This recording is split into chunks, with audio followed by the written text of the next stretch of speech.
Unit 7 हमने start किया हुआ एक्सरसाइज 7.5। इसके जो क्वेश्चंस हैं, क्वेश्चन नंबर 1, 3 ये शामिल हैं। इसके अलावा जो भी मतलब स्मार्ट सिलेबस के मुताबिक शामिल हम वो क्वेश्चंस करेंगे आज। तो क्वेश्चन नंबर 1 देखें, वो कह रहे हैं कि find the angle of elevation, find the angle of elevation of sun if 6 feet. देखें जी, फर्ज करें कि 6 फीट मैन हमने ये ड्रॉ किया कि ये ग्राउंड है, ये 6 फीट मैन है। It cast 3.5 ratio 3.5 feet shadow, इसने 3.5 फीट जो है वो शेडो इसका बना। जब हम देखते हैं कि यहाँ पे सूरज जो है वो फर्ज करें कि सन जो है वो शाइन कर रहा है, तो इसका शेडो इस साइड को बनेगा, यहाँ पे इसका शेडो बन गया। तो ये एंगल जो है ना, यहाँ पे कोई बंदा खड़ा होगा वो देख रहा है इस मतलब कि इस साइड को देख रहा है वो, तो इसका हमने ये एंगल ऑफ एलिवेशन फाइंड करना है थीटा।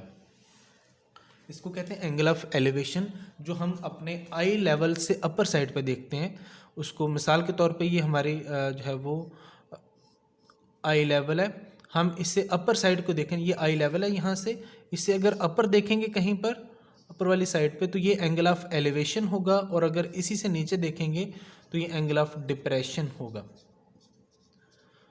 तो ये एंगल ऑफ एलिवेशन है। हमने इसमें एंगल ऑफ एलिवेशन फाइंड करना है इसमें। तो वो जो रेशोज़ थी जो हमने पिछली जो है वो कुछ एक्सरसाइजेज में पढ़ी हैं, साइन, कॉज, टेन वगैरह, वो आपको जहन में होनी चाहिए। साइन थीटा होता है जी perpendicular over hypotenuse, cos theta होता है बेस ओवर हाइपोटेन्यूज, और टेंजेंट थीटा यानी कि टेन थीटा होता है परपेंडिकुलर ओवर बेस। अब ये चूंकि मैन और ग्राउंड ये जो एंगल है यहाँ पे ये 90 का है, तो आपको अब गिवन क्या क्या है जी, परपेंडिकुलर गिवन है और बेस गिवन है। तो अब देखें कि कौन सी रेशो लगाएंगे, perpendicular over base, tangent theta वाली रेशो लगाएंगे। हम इसमें रेशो लगाएंगे जी tangent theta is equal to perpendicular over base, perpendicular over base, perpendicular है यहाँ पे 6 फीट ओवर 3.5 फीट, बेस जो है वो 3.5 फीट है। तो टेंजेंट थीटा, हमने थीटा फाइंड करना है, थीटा इज इक्वल टू 10 यहाँ पर पॉजिटिव, 10 यहाँ पे जब उस साइड पे लेके जाएंगे, जब हमने कोई एंगल फाइंड करना हो तो theta is equal to 10 inverse बन जाएगा यहाँ पे 6 ओवर 3.5। आप इसको जब कैलकुलेट करेंगे तो आपके पास आएगा 10 इनवर्स 1.714। अब 10 इनवर्स यानी कि शिफ्ट दबा के 10 आप क्लिक करेंगे कैलकुलेटर पे और फिर ये आप वैल्यू लिखेंगे तो आपके पास एंगल बनेगा 59.739 डिग्री। ये थीटा हो गया जी, हमने एंगल फाइंड कर लिया। तो ये क्वेश्चन नंबर 1 शॉर्ट सा 3-4 स्टेप का शॉर्ट सा क्वेश्चन है। उसके बाद क्वेश्चन नंबर 3 देखें, ये रेशोज़ आपने जहन में रखनी है, इन्हीं रेशोज़ को आगे भी इस्तेमाल करना है हमने। तो क्वेश्चन नंबर 3 देखें, अ 20 feet long ladder is leaning against a wall. मतलब कि इस तरह है कि फ़र्ज़ करें हमने ये सपोज़ किया कि ये हमारी दीवार है, ये ग्राउंड है, ये 20 मतलब कि हमने जो लैडर लगाई है ना, लैडर मतलब सीढ़ी को कहते हैं, 20 फीट लैडर लगाई है हमने।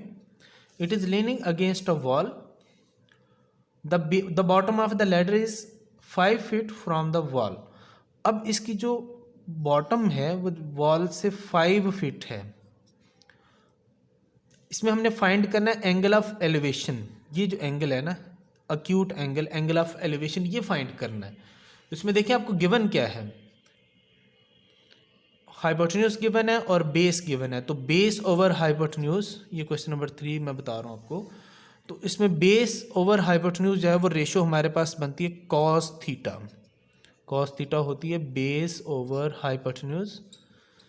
इसमें वैल्यूज लिखें, बेस आपकी 5 है और हाइपोटेन्यूज है 20, कॉस थीटा, हमने थीटा फाइंड करना है, एंगल चूंकि फाइंड करना है, कॉस इनवर्स 5/20 1/4, यानी कि कॉज इनवर्स 0.25।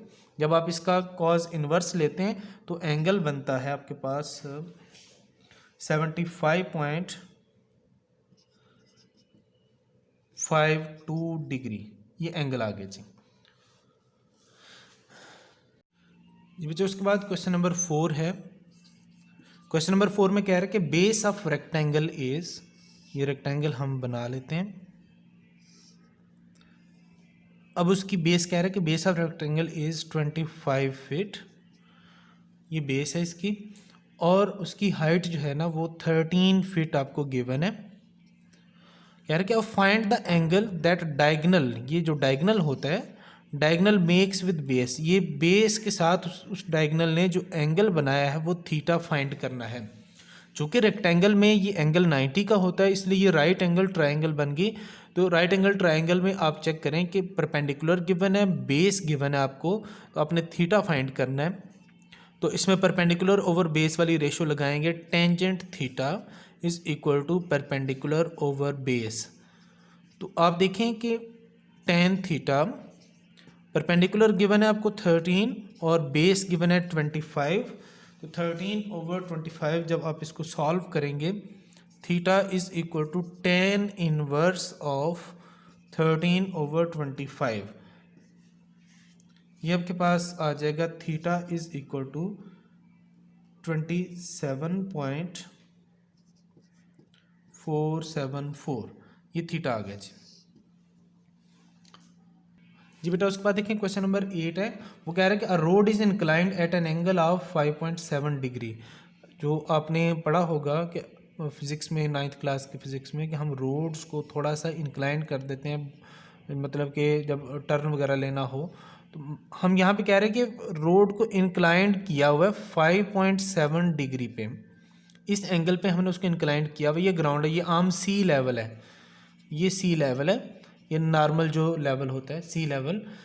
ये इस रोड को जो एंगल बनाया है 5.7 डिग्री है। कह रहा है कि अगर हम सपोज करते हैं कि 2 माइल्स हम इस एंगल पे चल पड़ते हैं, कि 2 माइल सफ़र तय किया, तो अब हम सी लेवल से कितनी हाइट पर हैं, हम सी लेवल से कितनी हाइट पर हैं, यानी कि एक्स फाइंड करना आपने। तो एक्स के लिए देखें कि परपेंडिकुलर और हाइपोटेन्यूज दो चीज़ें हैं, तो वो साइन वाली रेशो जो है वो हम यहाँ पे यूज़ करेंगे। Sine theta is equal to perpendicular over hypotenuse. Sine theta की जगह पे 5.7 डिग्री, थीटा की जगह पे आप लिखेंगे 5.7 degree is equal to perpendicular x है और हाइपोटेन्यूज 2 है। हमने फाइंड करना है x, 2 sine of 5.7 degree, 2 into, इसको आप सॉल्व कर लेंगे तो ये आ जाएगा आपके पास एंगल, टोटल एंगल जो है वो सॉल्व करने के बाद आ जाएगा x is equal to 0.198 miles. यानी कि अभी हम जो है वो इस पॉइंट पर 2 माइल्स चलने के बाद, इस रोड पर 2 माइल्स चलने के बाद हम सी लेवल से 0.198 माइल्स जो है वो ऊपर हैं। बच्चों क्वेश्चन नंबर 5 एक्सरसाइज 7.5 का, इसमें वो कह रहा है कि a TV antenna of 8 feet height is located on the top of house. Let's suppose कि हमने ये हाउस बनाया जी, सपोज करना है, इस तरह का हाउस होता तो नहीं है, फिर भी हम सपोज कर लेते हैं कि ये हाउस है, ये इसकी टॉप है। इसकी टॉप पर जो एंटीना है वो 8 फीट का है। 8 फीट का एंटीना होता है ना, टीवी वगैरह के लिए एंटीना लगाया जाता है, ये एंटीना है जी। अब ये 8 फीट का एंटीना है, हमें वो कह रहा है कि from a point on ground angle of elevation to the top of house is 17। कि ये ग्राउंड है ना सारे, किसी एक पॉइंट पर हमने ग्राउंड के किसी एक पॉइंट पर जब हाउस की टॉप तक देखा तो हमें जो एंगल ऑफ एलिवेशन मिलता है वो 17 डिग्री मिल रहा है। अब कह रहे हैं कि and the angle of elevation to the top of antenna is 21.8। उसी पॉइंट से जब हमने एंटीना को देखा तो जो एंगल ऑफ एलिवेशन बनता है वो टोटल बनता है 21.8 degree. Find the height of house, हमने एक्स फाइंड करना है, यानी कि घर की हाइट के घर कितना ऊंचा है, ये हमने हाइट फाइंड करनी है। बेटा जी क्वेश्चन आपको समझ आ गया, मैंने आपके सामने लिख दिया है ए बी, इस पॉइंट को हमने सपोज कर लिया सी और ये डी। तो सबसे पहले हम ए बी डी ट्राइंगल देखते हैं। From triangle A B D, A B D total triangle जो बन रही है, इसमें परपेंडिकुलर और एंगल गिवन है बेस। हम बेस हमें नहीं पता, हम इसको y सपोज कर लेते हैं कि कुछ भी बेस है y। परपेंडिकुलर है 8 प्लस एक्स, ये सिर्फ 8 है, 8 प्लस एक्स। जब आप देखते हैं कि 10 टोटल एंगल है इसका 21.8, 10 of 21.8 degree is equal to 8 plus x over base यानी कि y। हम 10 ऑफ 21.8 जब देखेंगे तो वो बनता है 0.399, 0.399 is equal to 8 plus x over y. हम y उधर ले जाते हैं ताकि हमें जो है वो y को एलिमिनेट करना, y ख़त्म करना, हमें ज़रूरत ही नहीं है इसकी। हम y उधर ले जाते हैं, y is equal to 8 plus x over 0.3999। इसको इक्वेशन नंबर 1 कह लें। अब दूसरी जो ट्राइंगल है ए बी सी, इस ट्राइंगल पे जो है ना रेशो लगाते हैं कि परपेंडिकुलर और बेस वाली रेशो।